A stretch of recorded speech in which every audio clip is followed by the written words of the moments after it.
దొంగే దొంగ దొంగ అని అరవడం అంటే ఇరాన్ సుప్రీమో ఖొమైనీ చూసి నేర్చుకోవాలి. ఆయన తాజాగా అంతర్జాతీయ క్రిమినల్ కోర్టు నుంచి నెతన్యాహును అరెస్ట్ చేయాలన్నటువంటి ఆదేశం మీద స్టేట్మెంట్ ఇస్తూ అసలు ఉరి తీయాలి, యుద్ధ నేరాల కింద ఉరి తీయాలి అతని మీద అని చెప్తున్నారు.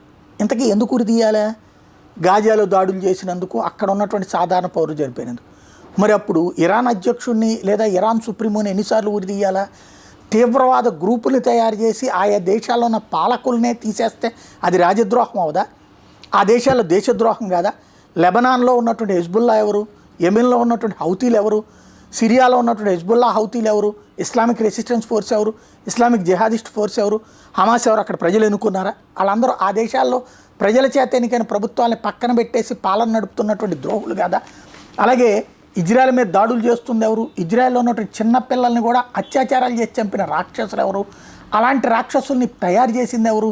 మరి ఈయన్ని ఏం చేయాలా? వాళ్ళని నెతన్యాహుని ఉరి తీయాలి, ఈయన్ని ఉరి తీయాలి అనాలా? లేకపోతే ఎవరి కాళ్ళు ఎదురోళ్ళ మీదనే నెపాలా అంటే ఎదురోళ్ళ మీద నెపాలతో నడుపుతుంటారు.